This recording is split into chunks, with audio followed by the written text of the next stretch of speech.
Dengan bismillah awali syi'iran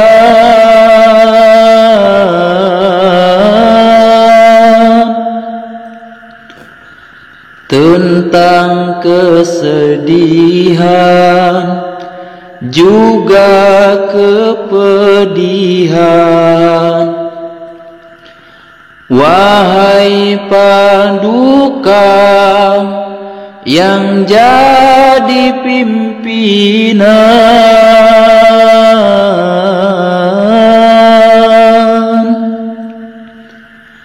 wahai para ulama yang jadi panutan kami sekalian. Jangan ada anak ibu jadi ansor apalagi banser. Ingat ini, sampai mampus tidak ada kata banser. Dan jangan ada anak ibu mengikuti ajaran Islam Nusantara. Saya yang bertanggung jawab atas perbuatan laknat mereka. Jangan ada Islam Nusantara dalam sisi kepercayaan kita kepada Allah Ta'ala dan Rasulnya. Jangan ada paham Islam Nusantara dalam ibadah kita dalam keseharian apapun bentuknya. Itu laknat Allah Ta'ala. Aku yang bicara, selesai. Rekaman ini sebarluaskan Jawa-Jawa seluruh. Saya ingin ingatkan saat ini liberal setelah divonis sesat oleh fatwa MUI, mereka ganti baju. Mereka tidak sebut lagi Islam liberal, mereka ganti nama jadi Islam inklusif. Tapi tetap nggak laku. Mereka ganti nama lagi jadi Islam multikulturalisme. Nggak laku lagi. Sekarang mereka ganti baju lagi, Islam Nusantara. Hati-hati saudara, hati-hati, hati-hati. Liberal udah nggak mau pakai bicara pluralisme, sekularisme, materialisme. Mereka takut ditolak saudara. Mereka pakai tradisi, budaya, adat Nusantara. Hati-hati saudara. Nah, maka itu Islam Nusantara ini saya kasih julukan Jemaat Islam Nusantara, disingkat JIN. Singkatannya apa? JIN. JIN, Jemaat Islam Nusantara. Saudara, kalau Islam di Indonesia mesti di Indonesiakan, berarti Islam di Cina mesti di Cinakan. Berarti Islam di India mesti di Indiakan. Berarti Islam di Amerika Amerikakan. Saudara, Islam di Arab tidak pernah di Arabkan, saudara. Islam bukan datang dari Arab, Islam datang dari Allah. Allah yang menurunkan Islam kepada Nabi untuk mengislamkan bangsa Arab. Muhammad diutus bukan untuk mengarabkan jahiliyah, tapi mengislamkan bangsa Arab. Betul? Betul? Islam dari Arab atau dari Allah? Dari Arab atau dari Allah? Arab wajib tidak diislamkan, India wajib tidak diislamkan, Cina wajib tidak diislamkan, Indonesia wajib tidak diislamkan. Saya hanya ingin menginformasikan bahwa baca Al-Quran dengan tanggung jawab, ya itu sebetulnya masalah khilafiyah. Betul, betul, itu masalah khilafiyah. Tapi jangan lupa, khilafiyah ini dieksploitasi oleh liberal, dimanfaatkan oleh liberal, ditunggangi oleh liberal untuk mensukseskan propagandanya anti-Arab. Nah, jadi kami menolak langgam tersebut, walaupun itu persoalan awalnya merupakan khilafiyah, tapi karena sedang dijadikan budak tunggangan oleh liberal di dalam propaganda Islam Nusantaranya, kami tolak dengan keras. Ini liberal hanya salah satu bentuk perang pemikiran dari saudara. Ini namanya perang pemikiran, dan perang pemikiran ini bahaya. Dan begitu sebelum saya akhiri, saya tanya umat Islam, kalau begitu musuh-musuh Islam ini bahaya tidak? Bahaya tidak? Kalau begitu saya bertanya umat Islam, siap bersatu tidak? Siap bersatu tidak? Takbir!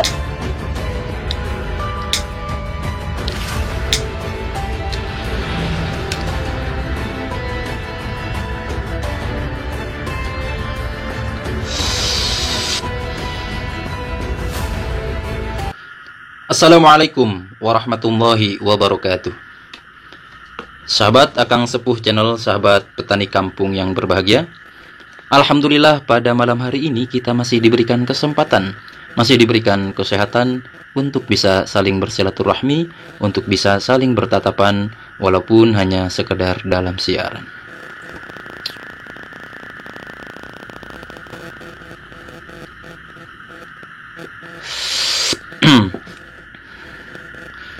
Sahabat Akang Sepuh Channel, sahabat petani kampung yang berbahagia, pada malam hari ini kita akan sedikit bereaksi, kita akan sedikit memberikan tanggapan terhadap pernyataan-pernyataannya para guru kita di kepengurusan Nahdlatul Ulama.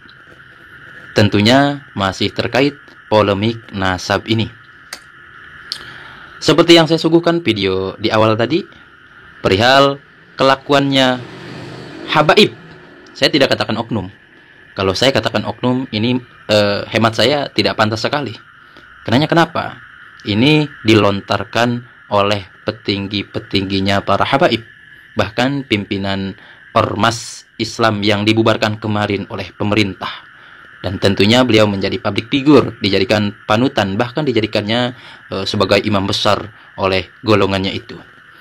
Dan yang satunya lagi dilontarkan juga oleh sesepuh habaib ya, yang memang pernah saya baca itu dia pernah melakukan suatu kasus memobilisasi, memonopoli kawasan. Yakni di kawasan tersebut dilarang seseorang berjualan, terkecuali memang atas izinnya dia itu. Wah, itu kan sangat biadab ya.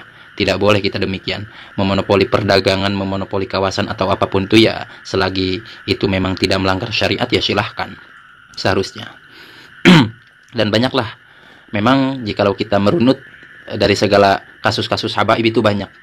Sayangnya tidak diangkat ke media kan, hanya beberapa persen saja yang diangkat ke media. Nah, dari pernyataan tersebut tentulah kita warga NU sangatlah geram. Sangatlah geram kenapa? Kita tidak ridho, kita tidak mau NU kita berikut ajarannya itu dinistakan kan oleh mereka-mereka, dihinakan oleh mereka-mereka, disesatkan oleh mereka-mereka. Nah, dalam video ini walaupun tidak menyebut Nahdlatul Ulama langsung, semisal yang disampaikan oleh Rizik Syihab, tentunya ini kan berkaitan terhadap siapa yang menginisiasi. Rizik Syihab menyinggung perihal ajaran Islam Nusantara. Yang mana kita tahu, Islam Nusantara itu diinisiasi oleh Nahdlatul Ulama. Jikalau berbicara Islam Nusantara, siapa lagi jikalau tidak disandarkan kepada Nahdlatul Ulama? Siapa lagi yang menganut paham ajaran Islam Nusantara? Adapun yang disampaikan oleh Habib yang dari Bogor itu, ini juga sangatlah biadab sekali menurut saya. Mereka berani berfatwa, mereka berani mendoktrin walaupun tidak bermodalkan paham yang benar. Paham keliru sesuai emosionalnya saja mereka sampaikan tanpa tabayun lagi. Oke lah gini, Anda para habaib yang memang tidak suka dengan Nahdlatul Ulama, dengan dalih tidak suka dengan Islam Nusantaranya itu, oke, silahkan. Jikalau memang Anda kebirikan bahwasanya Islam Nusantara itu sesat ataupun bagaimanapun itu, harusnya Anda tabayunkan. Di Nahdlatul Ulama banyak ulama-ulama yang sangat luar biasa. Dibanding golongan Anda, sampai saat ini saya belum melihat siapa yang pakar dalam bab ngaji keagamaan di kalangan Anda. Anda bisanya koar-koar. Nahdlatul Ulama menginisiasi Islam Nusantara tentunya hasil permusyawarahan. Hasil bermusyawarah. Di Nahdlatul Ulama ada lembaga Bahsul Masail, pemirsa. Anda dengan mudahnya menyesatkan dan apapun itu, ini kan konyol itu. Tidak logis juga. Nah, berkaitan dengan polemik nasab ini, lucunya, ketika adanya polemik nasab ini, yang mana digagas oleh Kiai Haji Imaduddin Usman, tentunya ada beberapa indikasi dan faktor-faktor pendorong, penyebab kenapa adanya polemik nasab ini. Salah satu di antaranya, seperti ini. Walaupun ya, di latar belakangi ada hal yang lain gitu kan. Tetapi jikalau kita melihat, tidak lepas daripada sosok orang ini, yang mana memang yang fenomenal, yang terkenal kontroversi, sosok orang ini, yakni Rizik Syihab, pimpinan ormas yang terlarang oleh pemerintah dibubarkan kemarin. Dengan budaknya itu siapa? Bahar Smith kan? Itu pemicunya. Adapun yang lain karenanya tidak fenomenal mereka berdua ini kontroversinya. Ya dulu ya tidak merebak seperti sekarang. Nah, walhasil karena diangkat oleh mereka, pemicunya mereka itu adanya polemik nasab digagas oleh Kiai Haji Imaduddin Usman, akhirnya banyak juga bermunculan kontradiktif yang lain. Banyak mereka-mereka yang berani mengangkat isu ini. Kasus-kasus yang dilakukan oleh para habaib mereka berani angkat. Bahkan sampai terhadap tentang kehidupan orang lain, tentang rumah tangga orang lain, bahkan ke arah ke seksual pun ya mereka berani angkat. Kenapa? Tujuan mereka bagus, khawatir ada korban selanjutnya. Cukup di saya saja. Ini bukan membuka aib sebetulnya. Hanya saja agar mereka jera. Kita boleh memang membenci seseorang agar mereka itu jera. Kita boleh mengatakan kesalahannya mereka agar mereka itu jera. Kita boleh menghakimi, asalkan berperi kemanusiaan dan tidak di luar batas, kan seperti itu. Nah, adanya polemik nasab ini yang digagas oleh Ki Haji Imaduddin Usman, yang mana atas dasar pemicunya orang-orang ini, di antaranya mereka menghinakan Nahdlatul Ulama. Di sini saya menyuguhkan hanya 2 video. Selebihnya banyak sekali tentang penghinaan terhadap Nahdlatul Ulama, terhadap kiai-kiai Nahdlatul Ulama, terhadap ajaran yang diinisiasi oleh Nahdlatul Ulama, yakni Islam Nusantara. Mereka dengan modal sedikit ilmu, dengan ambisiusnya, dengan sekedar modal emosionalnya saja, mereka berani mempatwakan, mendoktrin orang-orang agar menjauhi ajaran Islam Nusantara, yang mana padahal notabene Islam Nusantara digagas oleh Nahdlatul Ulama hasil daripada perundingan, hasil daripada musyawarah dari ulama-ulama yang memang terkenal alim dalam bab ngaji keagamaan, dibanding mereka-mereka yang hanya sekedar provokasi, tidak ada kontribusi selama ini selain daripada memprovokasi umat. Saya tidak katakan fitnah, sahabat sudah bisa simak, sahabat tentu bahkan lebih mengetahui dibanding saya tentang kebiadaban mereka-mereka ini. Dan lucunya, ketika ini para elit PBNU yang memang dalam hal ini menjadi mukibinnya Ba'alwi, pembelanya Ba'alwi, Ki Haji Imaduddin Usman selaku penggagas polemik nasab Ba'alwi ini, dalam hal ini menyampaikan maksudnya kita agar mencintai tidak salah sasaran. Ketika ada kepalsuan, kita wajib juga memang untuk membuktikan. Mesti diteliti nasab-nasab Ba'alwi ini, sebab sangatlah dicurigai. Jangankan dulu kita kepada teori kajian ilmiah ilmu nasab, kita melihat daripada tindak tanduknya mereka. Oh iya, cucu Nabi kok kelakuannya seperti ini. Dan juga tidak lepas daripada itu, mereka ketika di panggungnya selalu mengkoar-koarkan, saya cucu Nabi, saya cucu Nabi. Kalian harus hormati saya. Walaupun saya tidak berilmu, tetap saya lebih mulia dibanding 70 kalian yang berilmu. Ini kan tidak logis. Ki Haji Imaduddin Usman meluncurkan polemik nasab ini, menggagas polemik nasab ini. Dan juga Ki Haji Imaduddin Usman membela paham-paham Islam Nusantara, Ahlussunnah wal Jamaah yang digagas oleh Nahdlatul Ulama. Seperti ini, kita tonton dulu video Ki Haji Imaduddin Usman sebentar saja. Setelah merdeka pula, ajaran-ajaran Nahdlatul Ulama yang merupakan kristalisasi pelembagaan dari ajaran-ajaran Wali Songo, yang kemudian di 2015 kita kenal juga dengan istilah Islam Nusantara, telah mampu beriringan dengan Pancasila dalam menciptakan bangsa dan negara Indonesia dalam ketentraman yang tiada tara. Memang ada beberapa masalah di sana, tetapi relatif semua itu bisa untuk ditangani oleh kebangsaan kita yang mayoritas muslimnya adalah Muslim Nahdlatul Ulama, Muslim Islam Nusantara, Muslim daripada ajaran-ajaran Wali Songo. Maka ketika kita hari ini ingin ikut serta dalam rangka menjaga ketertiban dunia, sudah saatnya Nahdlatul Ulama membawa konsep Islam Nusantara ini bukan hanya ke level nasional, tapi juga go internasional. Sudah saatnya Nahdlatul Ulama tablighu mafahimi Islam Nusantara ila jami'i anha'il alam, untuk menyebarkan konsep Islam Nusantara ini ke seluruh semesta raya. Kita ajak seluruh agama-agama di dunia agar mempunyai konsep yang sama dengan Nahdlatul Ulama, yaitu dasar tawassut, tawazzun, dan i'tidal. Dan kita ajak seluruh konsep-konsep dasar negara di dunia ini untuk mengikuti konsep dasar Pancasila, di mana seluruh agama, seluruh etnis dan suku di dalamnya dilindungi oleh bangsa negara itu sendiri. Banyak orang atau kelompok komunitas yang ingin menyebarkan, membangun peradaban di dunia ini. Yahudi mempunyai konsep protokol Zionis, dia ingin mengembangkan peradaban dunia menurut konsep Yahudi. Saudi, dia memiliki mafahim al-Wahabiyah, bagaimana peradaban dunia Islam dibentuk di dalam tradisi-tradisi Wahabi.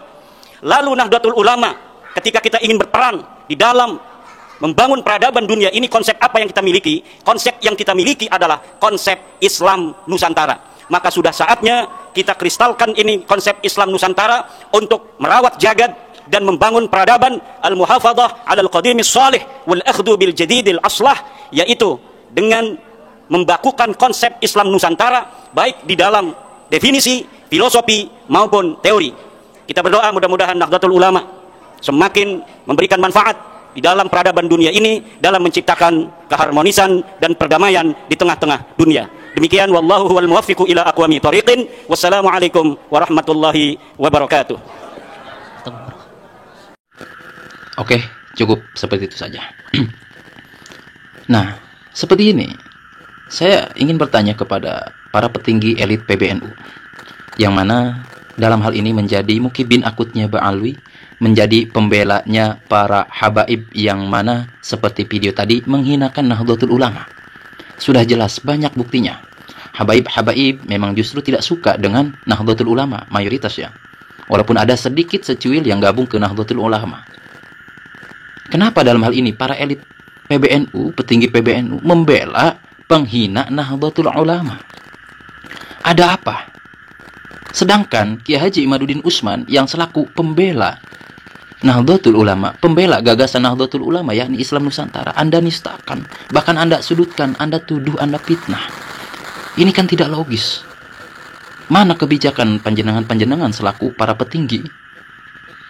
Oh iya, itu kan disampaikan oleh personalnya, bukan atas nama PBNU. Ya, bagaimanapun itu, suatu kepribadian itu mencerminkan dia itu selaku apa jabatannya. Walaupun tidak atas nama PBNU, akan tetapi itu dipublikasikan. Mereka yang mempublikasikan pasti mencantumkan, menyatut Anda itu selaku apa. Walaupun itu di kajian internal Anda. Harusnya, jikalau memang Anda itu bersikap netral, syarat netral itu harus memahami keduanya. Anda ikuti alurnya, Anda teliti sebelum Anda mengeluarkan pernyataan. Ini kan pernyataannya sangat keji, tuduhannya sangat keji kepada Kiai Haji Imaduddin Utsman dan kawan-kawan yang mana memang memperjuangkan nasab Wali Songo, memperjuangkan tesis ilmiah ini. Ini sangat lucu. Heran saya, ada apa di tubuh pengurus besar Nahdlatul Ulama ini? Oh, jikalau dikatakan Anda tahu apa? Anda di rumpun, Anda tidak tahu tentang siasat Nahdlatul Ulama. Iya, kami paham. Kami mengakui, saya di rumpun. Akan tetapi, yang tahu masyarakat itu siapa? Bukan panjenengan-panjenengan di atas, akan tetapi yang di bawah. Polemik di bawah, ini yang bergesekan. Kita yang berjuang di bawah. Sedangkan Anda engkang-engkang. Anda yang dapat jabatan daripada petinggi-petinggi pemerintah. Apa sebetulnya maksud kalian? Jikalau memang ada subjektivitas, oke. Karena kami beranggapan pastinya itu subjektivitas. Klien bisnis saya habaib, lingkungan sosial saya habaib, bahkan saya punya menantu habaib, bahkan juga mertua saya habaib, dan banyak sekali. Apakah ada? Wah, saya menjaga kondusivitas, khawatir chaos dan yang lain-lain. Tidak begitu juga peranannya. Tidak begitu juga dalam memang mempatwakannya, memberi pernyataannya. Ada etikanya dalam memberi pernyataan bahwa menunjukkan kita itu seorang yang netral, kita itu sosok pimpinan yang bijak. Ada, kami paham. Apalagi ngelihat daripada seorang Rois Am PBNU, seorang ketua PBNU bidang keagamaan. Ini sangatlah lucu komentarnya pemirsa. Tidak hal daripada anak kecil yang tidak tahu apa-apa tapi ingin berkomentar. Ini kan lucu, tidak mencerminkan bahwasanya dia itu seorang tokoh pimpinan ormas besar Nahdlatul Ulama. Ini kan lucu. Saya ingin menanyakan itu. Apa motifnya selain daripada subjektivitas yang tadi? Itu. Jikalau memang panjenengan itu selaku pemimpin-pemimpin tentunya punya kecerdasan emosional ya. Harusnya pertimbangkan dulu sebelum membuat pernyataan mempatwakan ke khalayak umum. Jikalau kalian itu sebagai pimpinan yang mana harusnya kalian itu mengkaji ulang, mengikuti alurnya dari awal, apa tujuannya, motif, apa tujuannya polemik nasab ini. Ikuti dari awal, bukan sekedar mencerca, menuduh, memfitnah. Masya Allah, ini kan sangat luar biasa. Begitupun saya ingin menyampaikan pesan, bisa dikatakan ini surat cinta kepada PBNU ya.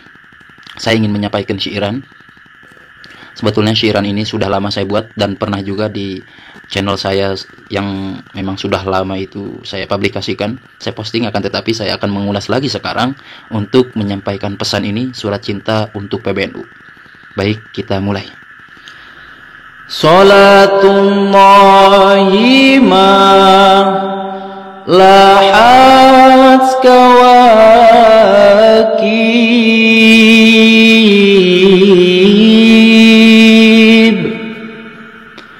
ala ahmad khairi ma rakiban najaib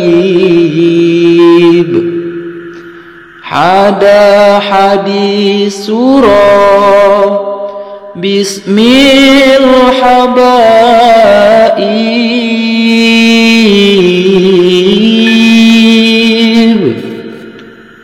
fahaza syukru a'tafar rakaib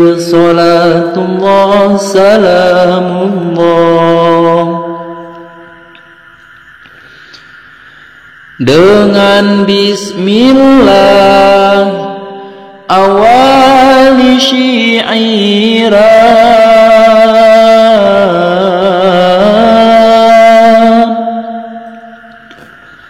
tentang kesedihan juga kepedihan. Wahai paduka yang jadi pimpinan,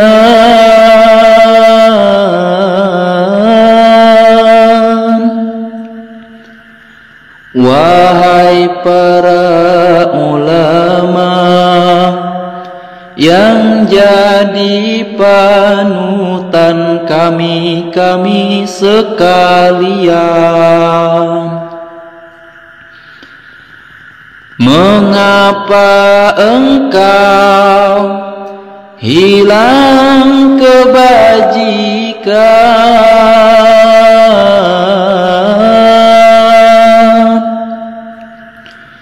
seolah hilang akan kesadaran.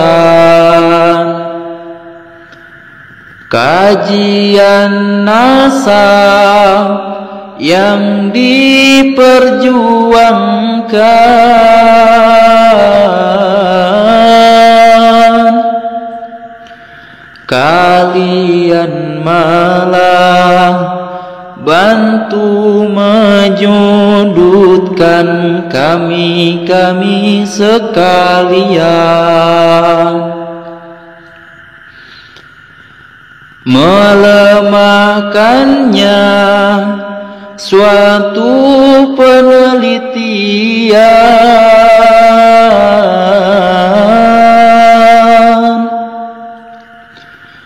perihal nasab yang dipertentangkan. Umat di bawah selalu gelorakan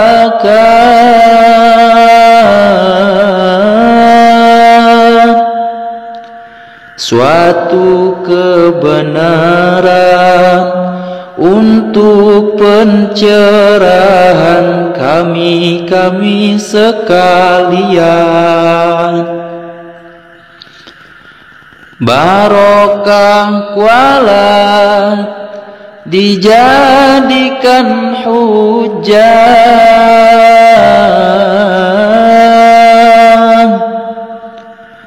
untuk menafikan riset yang ilmiah, doktrinan fitnahan yang disajikannya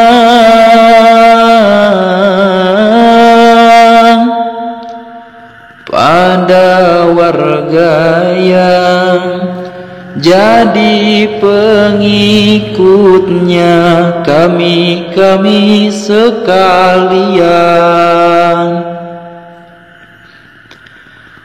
Tuduhan keji sebagai pembenci,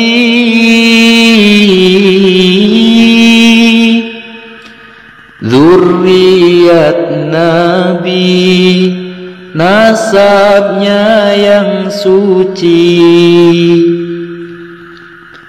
nasab Ba'alwi nyata tersambungkan,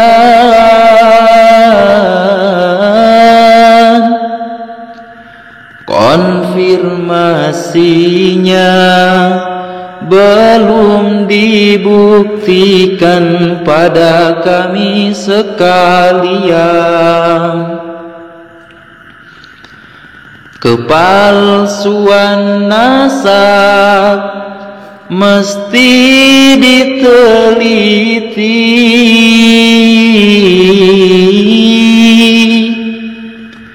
jadi kewajiban yang harus dikaji. Kami hanyalah butuh kepastian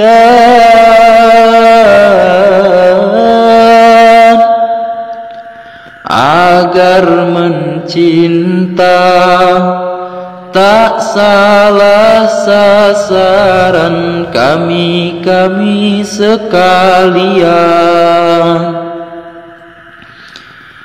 Jika kebenaran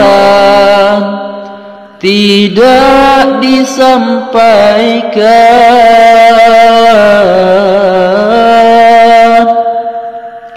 jadi kebatilan sebab kekacauan. Pengaruhnya besar jika dibiarkan.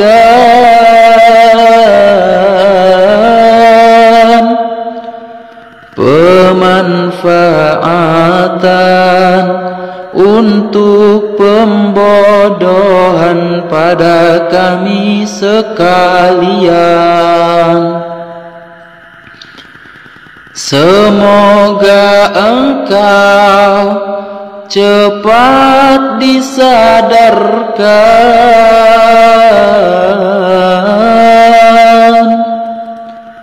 mengambil langkah sikap kebijakan. Semoga Allah segera makbulkan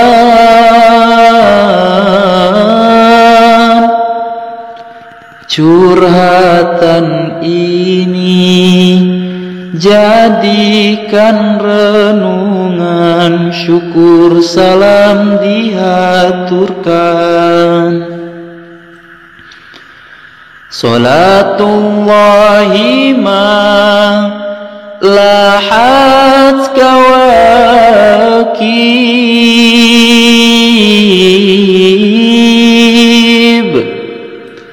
ala Ahmad khairi mar rakiban najaib. Hada hadis surah bismil habaib,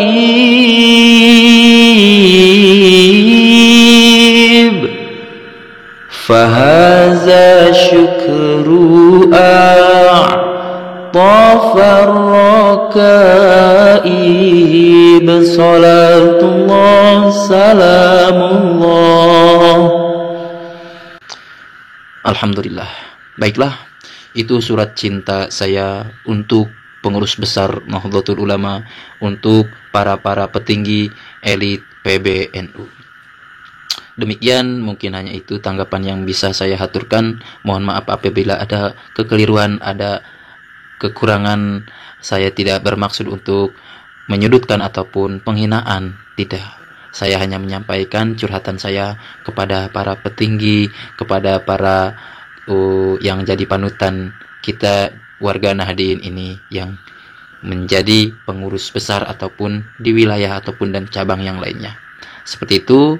Dan mohon maaf apabila syairannya ya kurang pas mungkin daripada liriknya, atau juga dari pembawaannya saya tidak mengenakan, suara saya tidak enak didengar, ya mohon maaf. Karena apalah, saya hanya menyampaikan curhatan saya, dan juga saya tidak bermodalkan seperti orang lain. Saya bukan qori, saya juga bukan pelantun sholawat yang memang sangat merdu sekali dalam pelantunannya. Oke, itu saja yang bisa saya sampaikan. Akhirul kalam, Akang Sepuh channel Petani Kampung yang berbahagia. Wallahul muwaffiq ila aqwamit thoriq. Wassalamualaikum warahmatullahi wabarakatuh.